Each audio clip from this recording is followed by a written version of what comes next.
오늘 말씀은 너무나도 유명한 말씀인데 항상 숙제입니다.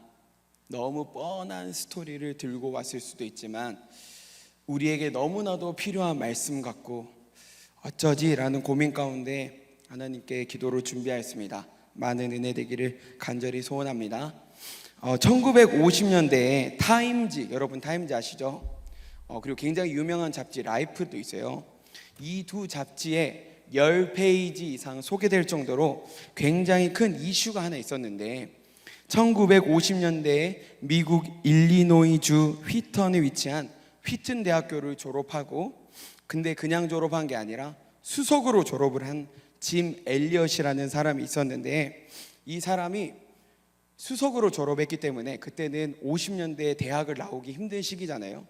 근데 1950년대에 명문대학교를 수석으로 졸업했기 때문에 모든 사람이 기대하고 있었어요. 이 사람은 어떻게 될까? 이 사람은 어떻게 쓰임받을까? 라고 했는데 이 사람이 갑자기 모든 것을 내려놓고 에콰도르로 간 거예요.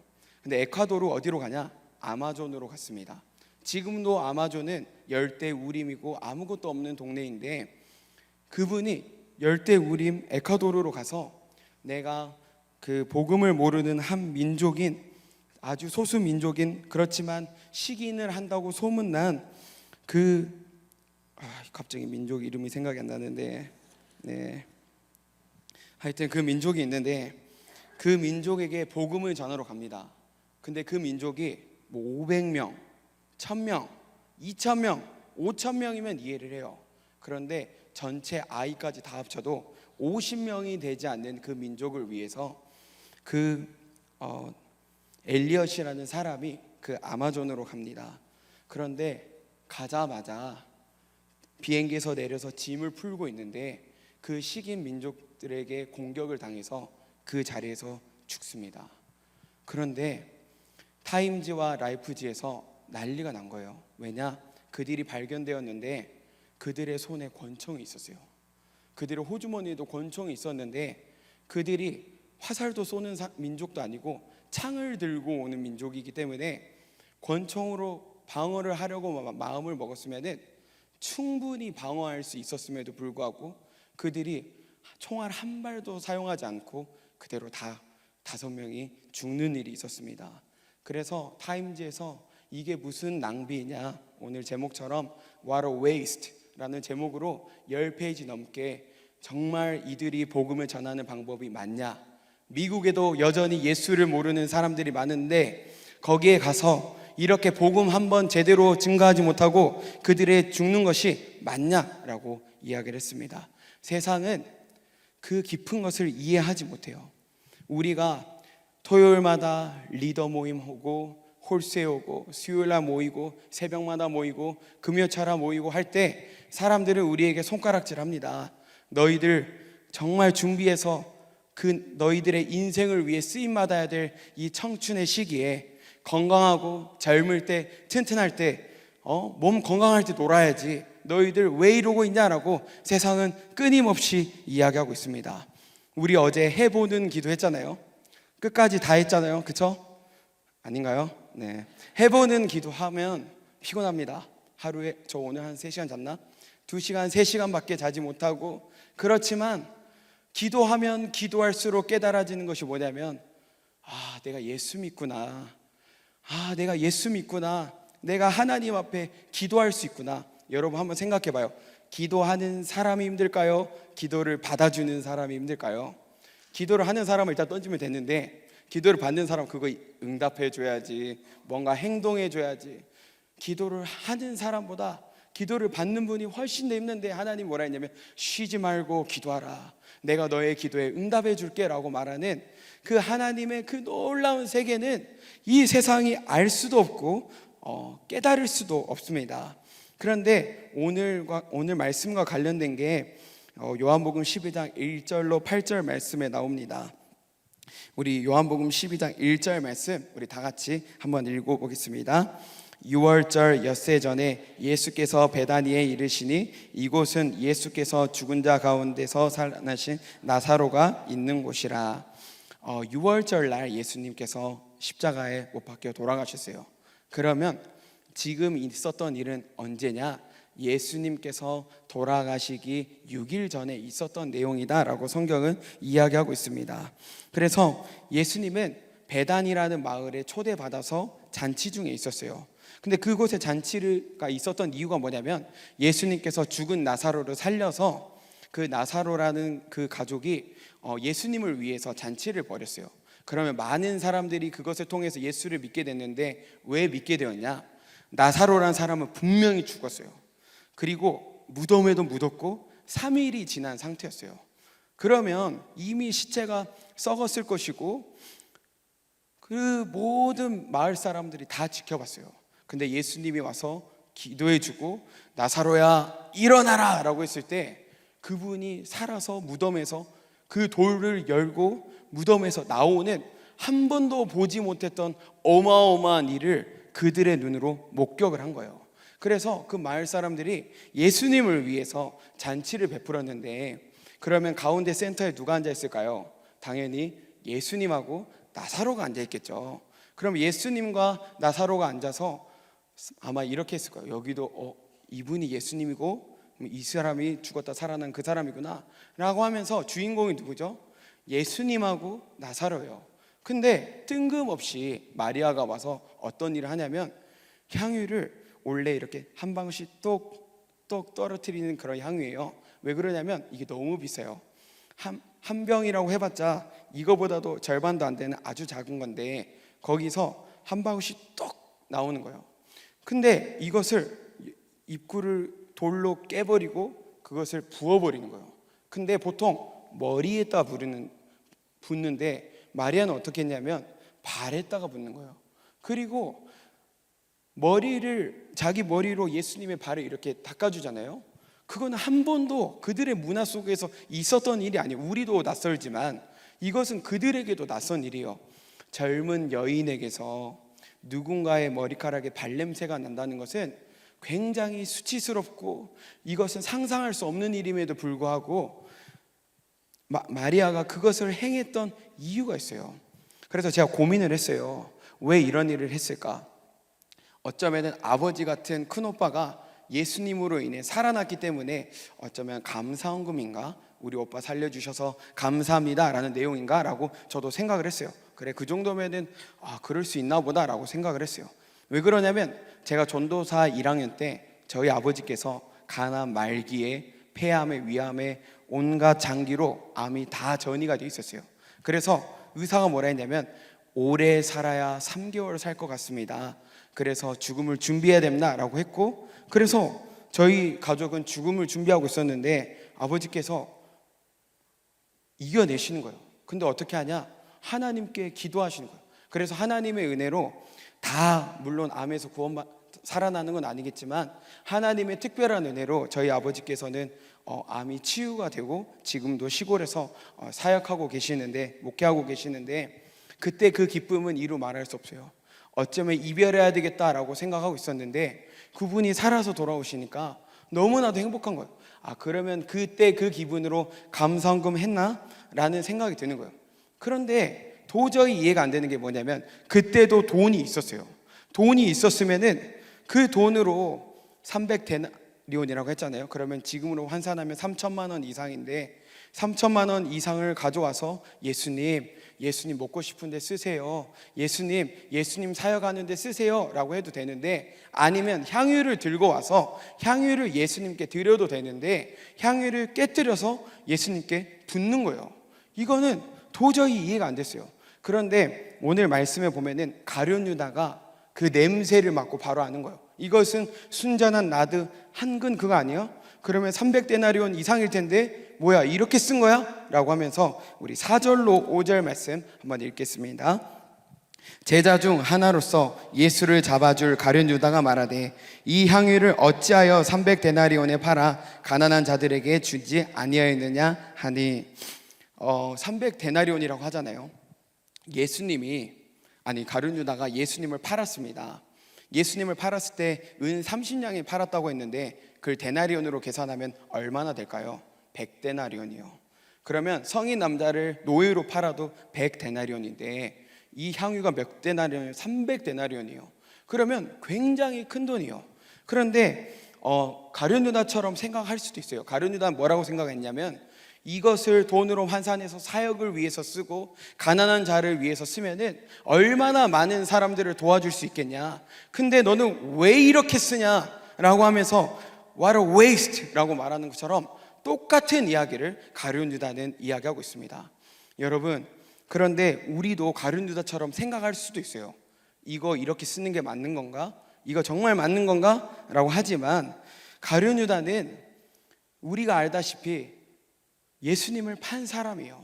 근데 지금 이 요한복음을 보는 사람들은 어떤 사람들이냐면 예수님을 처음 접하는 사람들도 있기 때문에 사도 요한이 자세히 써놨습니다. 뭐라고 했냐면 이 사람은 예수를 판 사람이다 라고 하고, 또 뭐라 했냐면 이 사람은 도적이다 라고 오늘 본문에서처럼 사도 요한이 이야기하고 있습니다. 왜 도적이냐?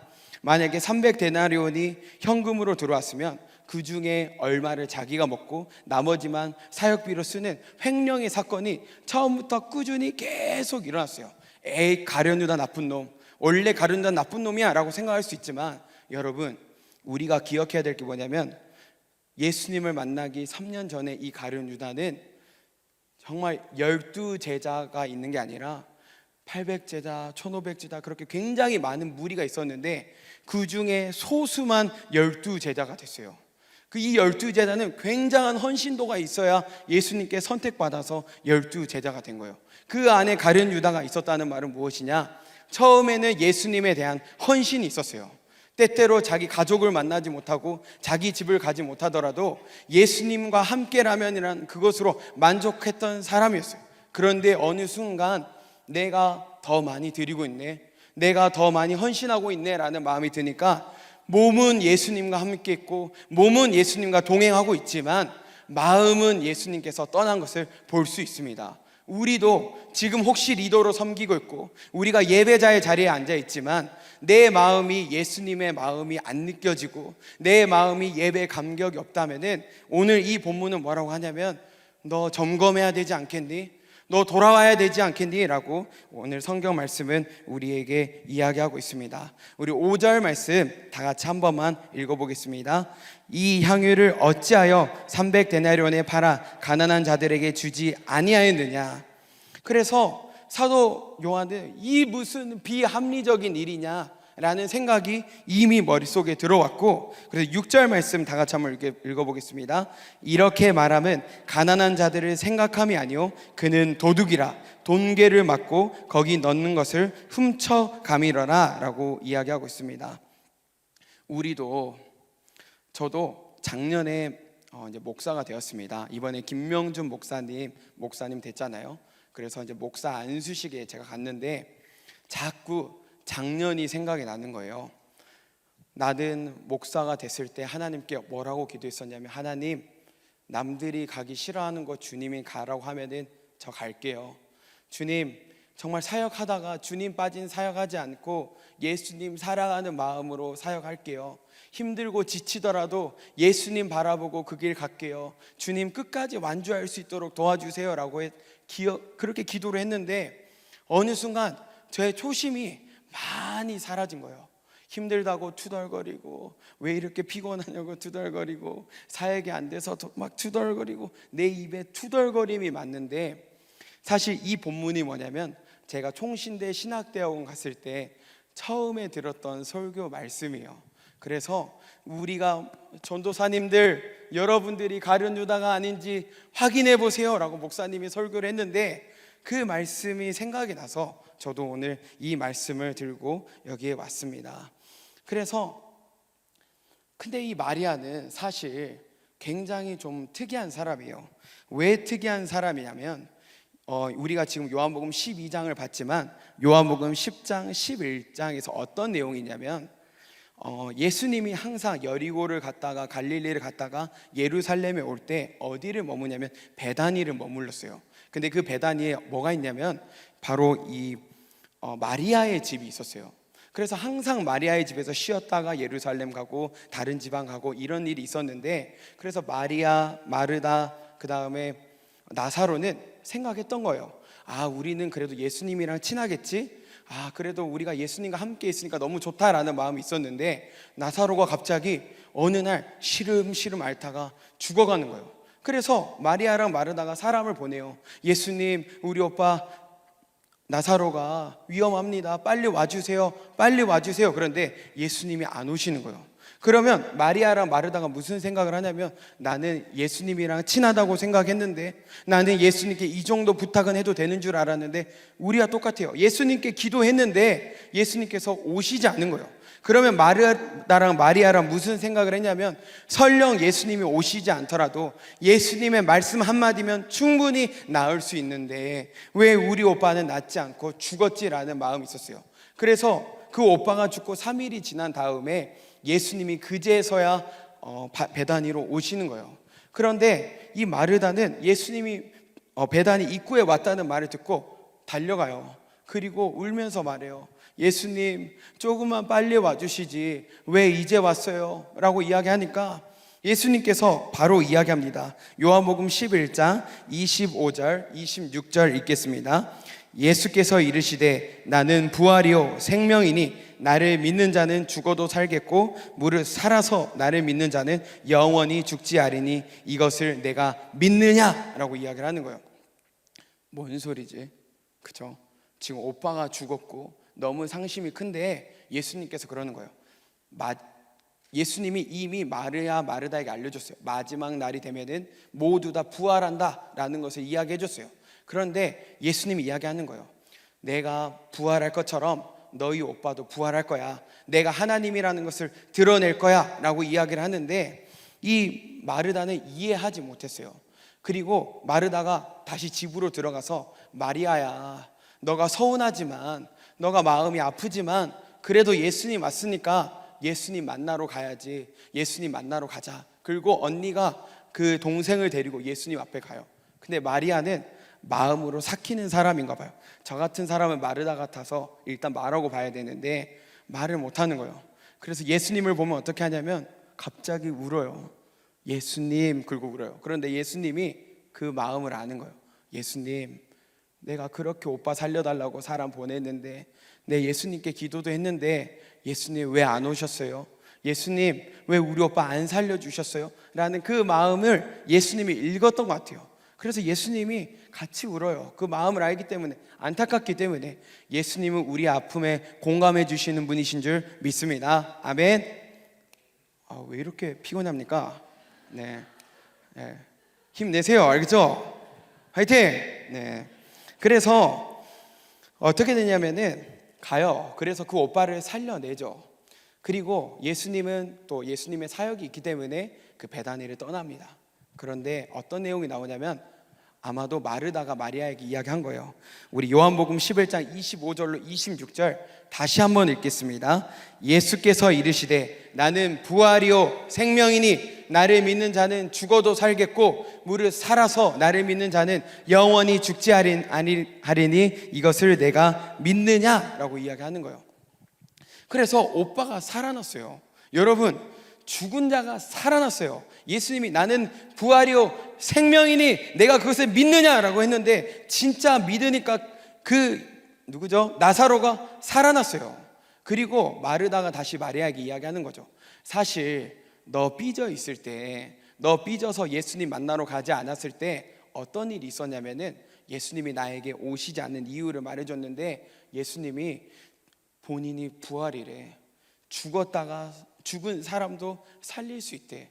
근데 내가 부활이라는 말은 무엇이냐면, 누군가는 그 부활의 대가를 치러야 되는데 예수님이 곧 죽을 것 같아 라는 이야기를 했던 것 같아요. 그리고 예수님, 나는 부활이요 생명이니. 그래서 마리아가 어떤 것을 깨달았냐면, 우리 오빠만 살리는 게 아니라 마지막 날에 되면 모두 다 부활한다고 했는데, 나도 살리려고 하는 거구나. 내 죄를 해결하러 예수님이 오셨구나. 우리의 인류의 죄를 해결하기 위해서 예수님이 오셨구나 라고 했는데, 옆에 보니까 예수님이 없는 거예요.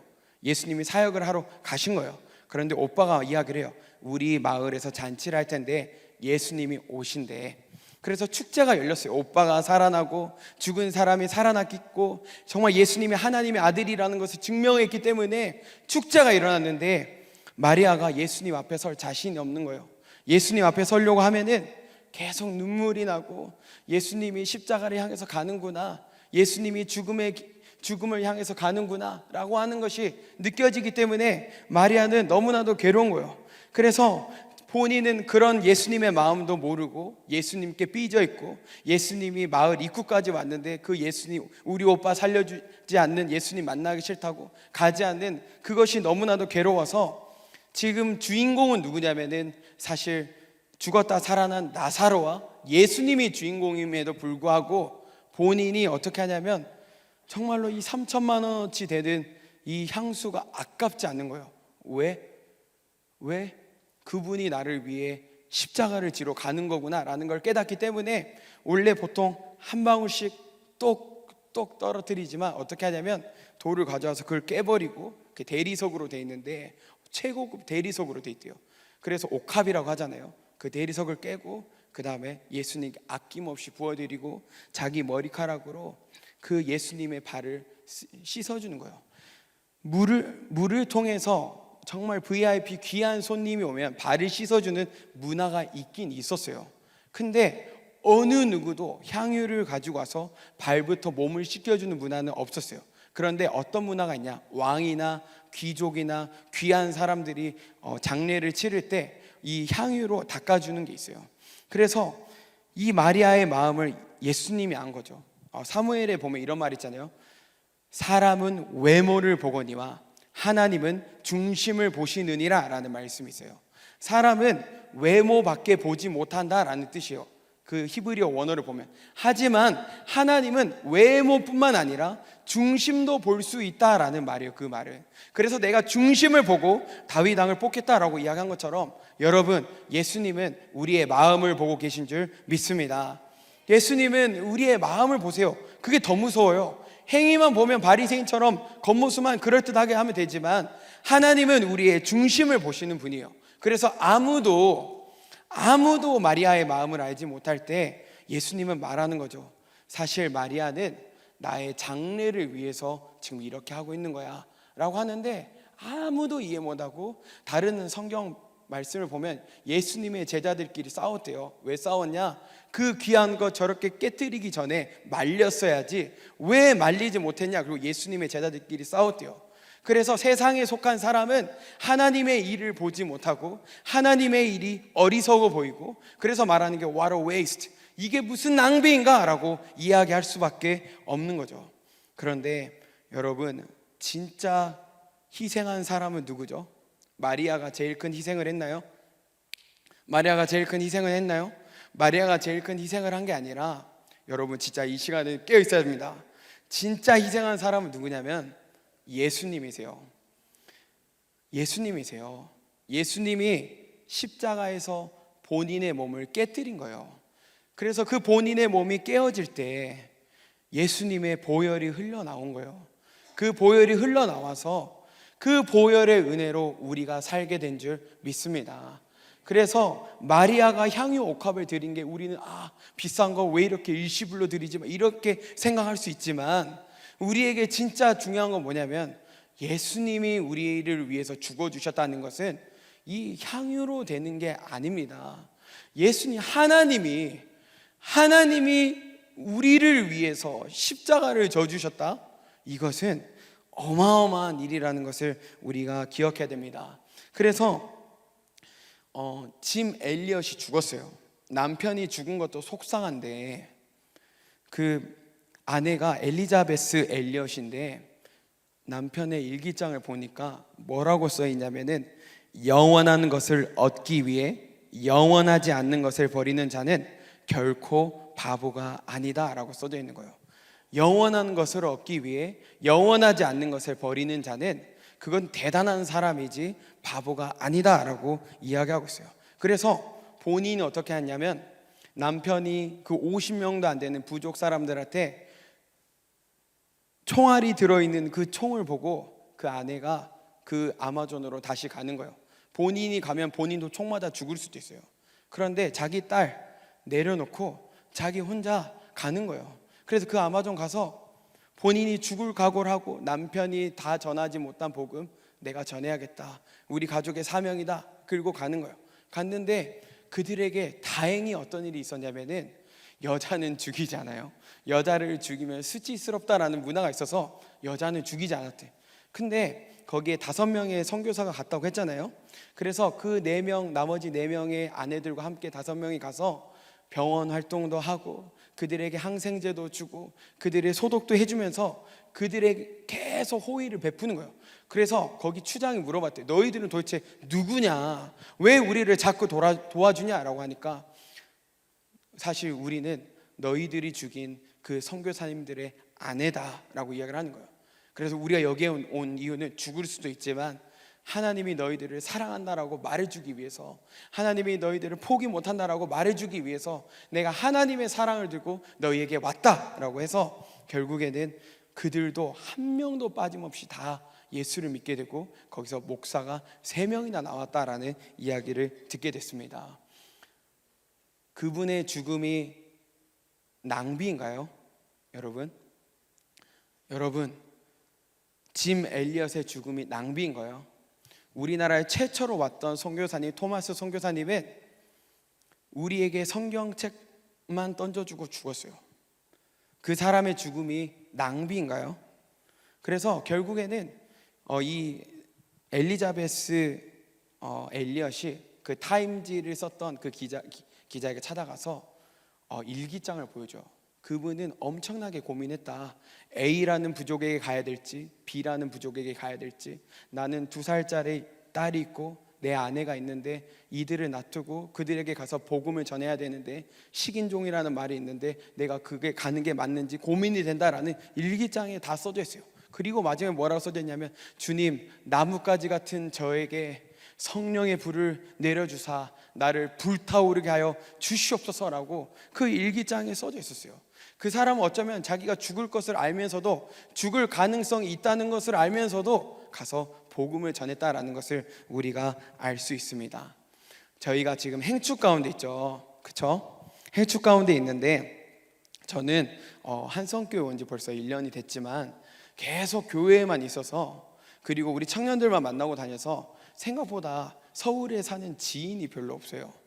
근데 하나님께 기도해서, 하나님, 저도 행축인데 저도 복음 전해야 되잖아요. 저도 전도하고 싶어요. 주님, 전도해야 될 사람을 생각나게 하시고 가르쳐 주세요 라고 기도했는데, 하나님이 누구를 생각나게 했냐면, 제가 13층에 사는데 12층에 사는 한 자매님이 생각이 나는 거예요.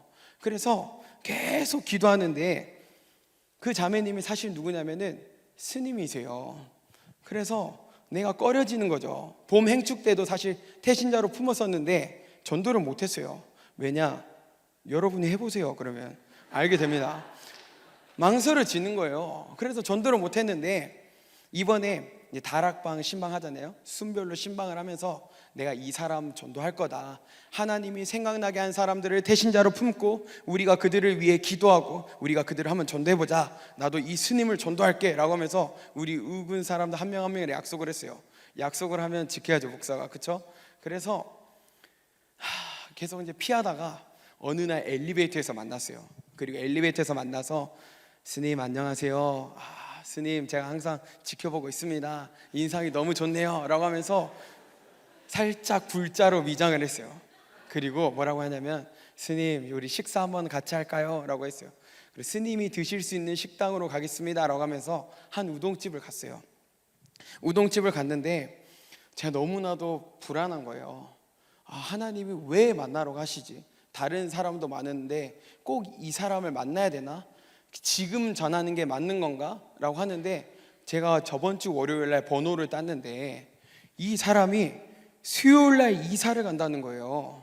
그래서 어쩌면은 그 사람을 그때 만나지 못했으면은 이사 가서 전도 못했습니다, 합법적으로 말할 수도 있었는데, 하나님은 아니었던 것 같아. 하나님은 그 사람을 전도하고 싶었던 것 같아. 그래서 그 사람의 번호를 따고, 제가 사실 여기다 카톡을 띄울 수 있는데 카톡을 띄우지 않는 것은 하나님께 우상 숭배하는 죄를 범할까 봐. 왜 그러냐면 프사가 처음부터 끝까지 부처로 가득 차 있어요. 그래서 제가 그분을 만나러 갈 때 나유선 목사님께서 저한테 뭐라 했냐면 프사부터 바꾸세요 라고 했어요. 왜냐하면 저는 제 딸로 돼 있는데 그분은 부처로 가득 차 있는 거예요. 그래서 제가 새벽에 기도하고, 하나님, 그분은 주지스님입니다. 그분은 주지스님이고 그분은 150만 불교 장려 운동을 일으킨 사람이고 그 사람이 저한테 계속 행복에 이르는 길 하면서 설교를 저한테 보냅니다. 주님, 저 어떻게 해야 됩니까? 라고 하는데 새벽에 하나님께서 어떤 말씀을 주셨냐면, 복음을 부끄러워하지 않으면 하나님의 능력이 나타난다. 나는 예수와 함께 있다라는 그런 마음을 주신 거예요. 그래서 막 기도하고 갔는데 우리 6시에 만나기로 했는데 제가 제 아내한테 부탁을 했어요. 5시 반에 나를 위해서 한 번만 기도를 해달라. 그래서 제가 아내한테 함께 한 5분 정도 기도해서, 하나님, 이 사람에게 복음을 전할 때 나는 어떻게 해야 될지 모르겠지만 복음의 능력이 나타나게 하여 주시옵소서 라고 기도를 했는데 그분이 계속 전화가 오는 거예요. 우리 꼭 만나야 됩니까? 다음에 만납시다. 근데 내가 그랬거든요. 저는 신방도 빼고 가는 거예요. 저 근무도 빼고 갑니다. 그러니까 스님 만나야 됩니다 라고 이야기를 했어요. 그래서 결국에는 만났어요. 만나서 한 10분 정도 그분의 이야기를 들었어요. 어떻게 스님이 됐고 어떻게 공부를 했고 스님은 어떤 공부를 하는지 막 들었어요. 근데 하나도 귀에 들어오지 않았고 제 마음속에는 어떻게 해야 이 사람에게 예수를 전할까, 이 사람이 다음에 나를 만나줄까, 막 이런 고민을 하는데 그분이 갑자기 저한테 당신의 종교는 뭔가요? 라고 물어보는 거예요.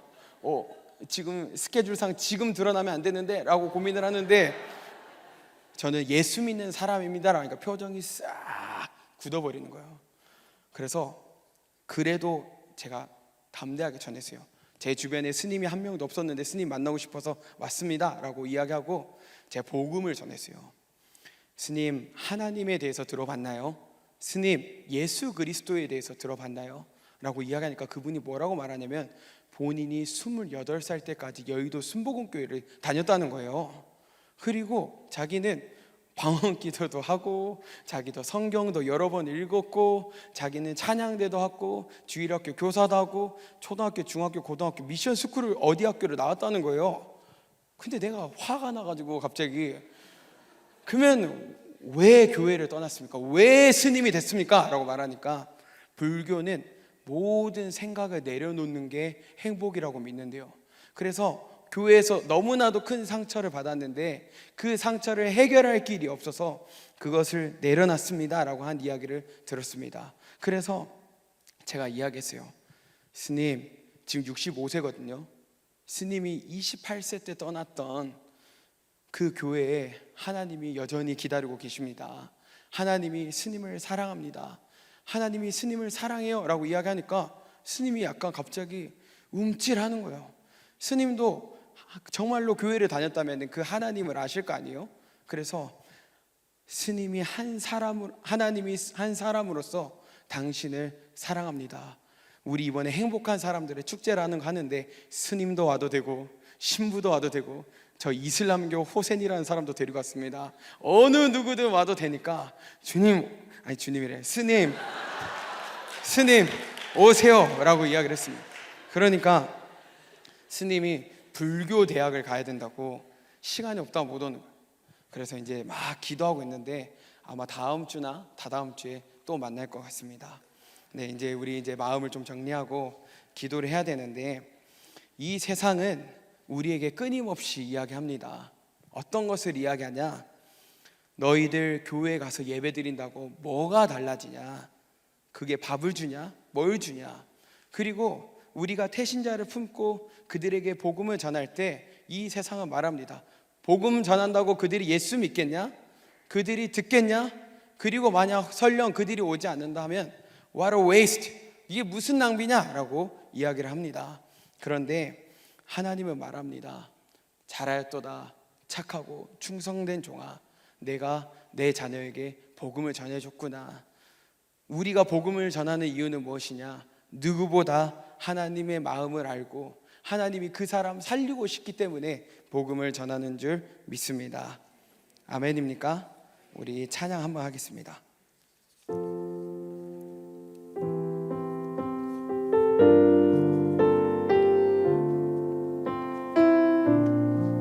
우리들의 삶을 깨뜨립니다. 찬양하겠습니다. 날 위해 십자가에서 깨뜨리신 사랑, 오늘도 그 사랑 안에 나 거합니다. 주님의 생명 내 안에 있고 주님의 사랑 날 강권하니 나 오늘도 주께 내 삶을 깨뜨린 날 위해 십자가에서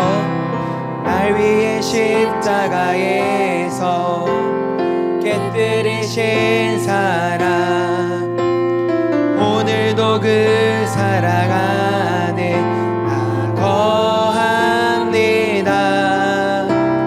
주님의 생명 내 안에 있고 주님의 사랑 날 강권하니 나 오늘도 주께 내 삶을 깨뜨립니다. 아멘. 오주여 내 삶을 깨뜨립니다. 머리 위에 붓습니다.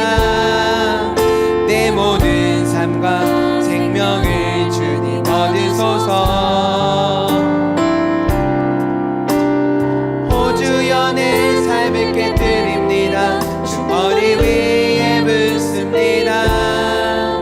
주님께라며 아깝지 않습니다. 우리 이 시간 기도했으면 좋겠습니다. 먼저 우리가 마리아의 마음이 있는지 되돌아봤으면 좋겠습니다. 주님, 내가 정말 예수를 귀하게 여기고 있는지 돌아보게 하여 주시옵소서. 주님, 내가 진짜 예수의 복음을 믿고 있는지 돌아보게 하여 주시옵소서. 예수님은 저 영혼들 살려내고 싶은데, 예수님은 저 영혼들 살려내고 싶은데, 주님, 내가 함부로 판단해서 가능성이 있다 없다, 가능성이 낮다라고 하면서 예수의 복음을 주님 내가 맡고 있는 것은 아닌지 돌아보게 하여 주시옵소서. 주님, 우리에게 예수의 마음을 주사, 우리에게 예수의 마음을 주사, 주님, 우리도 예수의 복음 전하게 하여 주시옵소서. 주님, 우리도 예수의 마음으로 저 예수 몰라 고통 가운데 있는 저들에게 예수의 마음을, 예수의 복음을 전해줄 수 있는 저희가 되게 하여 주시옵소서. 주님 찾고 간절히 기도하겠습니다. 주여,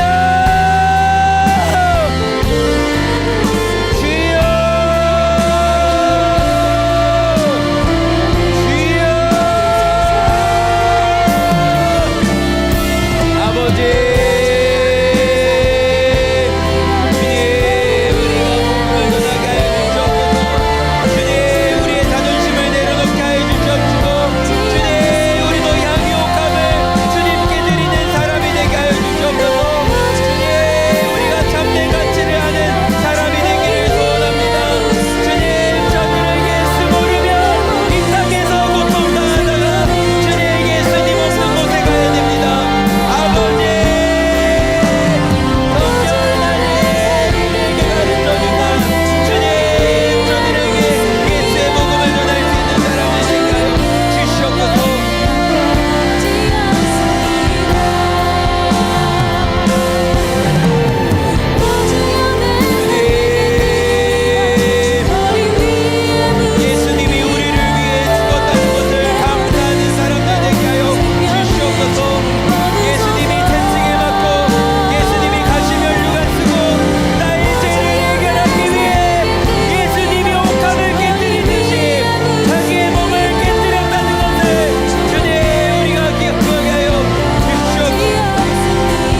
그 스님은 교회에서 어떠한 상처를 받았는지 모르겠지만 교회가 싫다고, 하나님이 싫다고 교회를 떠났습니다.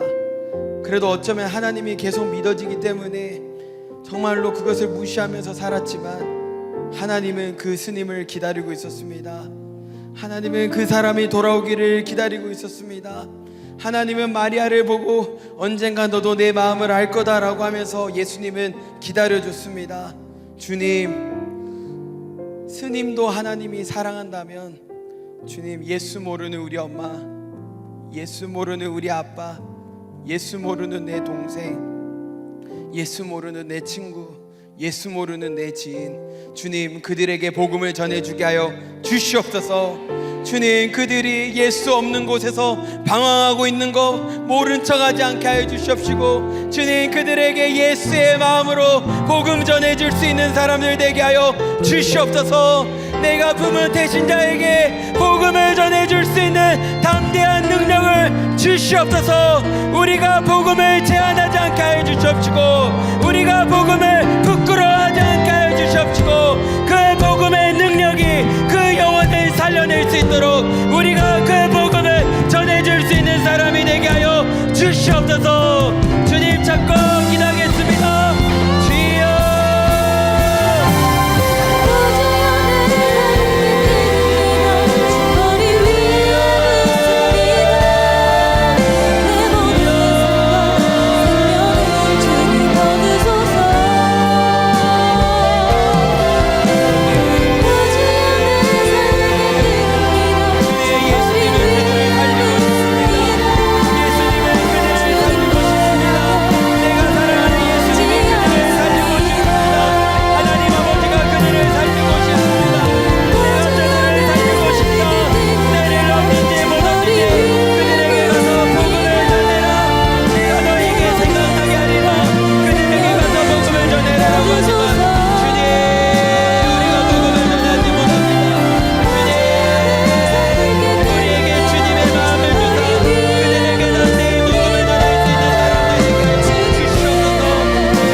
다시 한번 기도했으면 좋겠습니다. 우리가 UX 리더로 섬기고 있습니다. 누구는 행정 리더로, 누구는 목양 리더로, 누구는 악기팀으로, 누구는 싱어로, 누구는 교육자로 각자의 위치에서 섬길 때 때때로 너무나도 피곤하고 때때로 너무나도 힘들고 때때로 어려울 때가 있습니다. 나의 삶이 여전히 버겁고 나도 내 삶이 있는데 주를 위해 헌신하는 것이 맞나? 이래도 되는 건가? 내가 내 삶을 이렇게 써도 되나?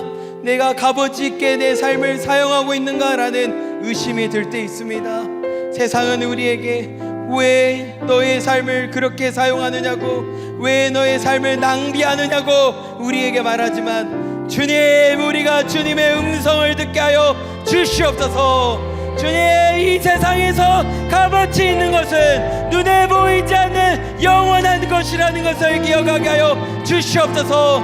우리의 헌신으로 잃어버린 영혼이 돌아오고, 우리의 헌신으로 예배드리지 못하는 자가 예배드리고, 우리의 헌신으로 예배가 세워지며, 우리의 헌신으로 주님의 영광 받는다는 것을 기억하게 하여 주시옵소서. 주님, 우리가 세상의 소리에 귀 기울이는 사람이 아니라 하나님의 소리에 귀 기울이는 사람들이 되게 하여 주시옵소서. 주님 찾고 기도하겠습니다. 주여.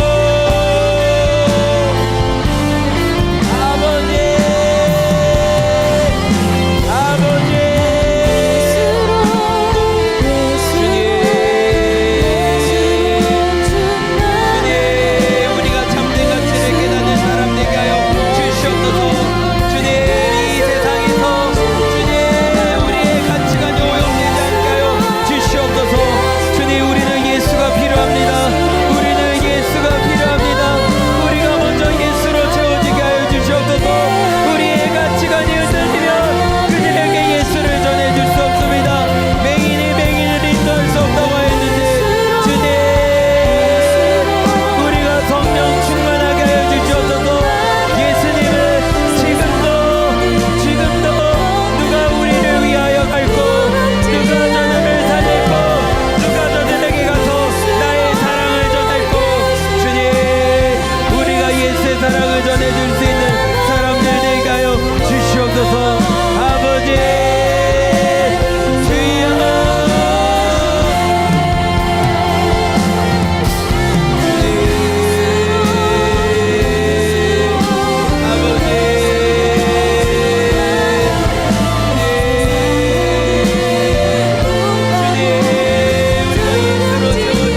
기도했으면 좋겠습니다.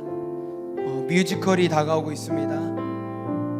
또 뮤직 페스티벌도 있고 또 초청주일도 있습니다. 주님, 예수가 빠진 행축이 되지 않기를 소원합니다. 주님, 복음이 빠진 축제가 되지 않기를 소원합니다. 주님, 순서 하나하나에 주님이 개입하여 주사 복음이 담겨있게 하여 주시옵시고, 저 예수 모르는 우리 대신자들 주님, 이번 행축을 통해 예수님 만나게 하여 주시옵소서. 주님, 그들이 교회에 올지 안 올지 주님 우리는 알 수 없으나 주님, 우리가 담대히 기도하고 그들에게 복음을 전하게 하여 주시옵시고, 그들을 교회에 초청할 때 주님 놀라운 역사 일어나게 하여 주시옵소서. 주님, 우리가 다음 주에 또 산기도 갑니다. 우리의 산기도 가운데 역사하여 주사 주님, 우리 가운데 성령 충만한 사람들이 일어나게 하여 주시옵시고, 하나님의 잃어버린 예배자를 찾을 때 주님, 내가 여기 있습니다, 나를 사용하여 주시옵소서. 우리 주 액치가 발견되게 하여 주시옵소서. 마지막으로 주님 찾고 간절히 기도하겠습니다. 주여,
아버지,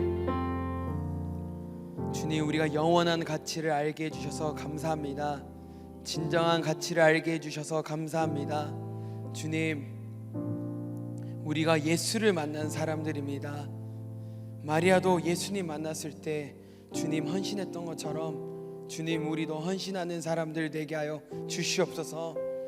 우리가 헌신할 때 세상은 우리에게 낭비라고 말하지만 주님, 우리가 세상의 소리에 귀 기울이는 사람들이 되는 것이 아니라 하나님의 약속의 말씀에 귀를 기울이는 사람들 되게 하여 주시옵소서. 주님, 또 간절히 기도합니다. 엘리야 시대 때 엘리야가 혼자 예수 믿는다고 하였지만 하나님께서 내가 7,000명을 남겨두었다라고 이야기했습니다. 예수님이 승천하시고 나서 정말 아무도 없는 것 같을 때 마가의 다락방에 120명의 기도하는 성령 충만한 사람들이 있었습니다. 주님, 우리 뉴액처가 그러한 사람들 되게 하여 주시옵소서. 주님, 주님의 명령이라면 무엇이든지 주님 아무리 힘들고 어렵더라도 순종하는 저희들 되게 하여 주시옵소서. 주님, 예수가 먼저 우리 안에 진정한 가치가 되기를 소원합니다. 내가 먼저 예수 믿는 사람 되게 하여 주시옵시고, 내가 그 예수가 좋아서 그 예수를 전해줄 수 있는 사람들 되게 하여 주시옵소서. 주님, 우리가 또 행축을 하는 가운데 있습니다. 주님, 우리가 또 태신자에게 복음을 전하는 가운데 있습니다. 우리가 복음을 부끄러워하지 않게 하여 주시옵시고, 복음의 능력을 믿는 사람들이 되게 하사 우리가 담대히 예수의 복음을 전할 때 하나님께서 함께 하여 주시고, 그들이 결국에는 우리와 함께 예배 자리에 나올 수 있도록 주님 은혜 베풀어 주시옵소서. 예수님의 이름으로 기도합니다. 아멘. 지금은 우리 주 예수 그리스도의 은혜와 하나님 우리 아버지의 크신 사랑과 성령의 감동하시고 교훈하신 그 역사가 영원한 것을 위해 영원하지 않는 것을 과감하게 드릴 수 있는 짐 엘리엇과 같은 사람들이 일어나기를, 그렇게 결단하기를 소원하는 청년들 한 명 한 명 머리 위에 지금으로부터 영원토록 함께 있을지어다. 아멘. 하나님께 영광의 박수 올려드리겠습니다. 감사합니다. 예배가 끝났습니다.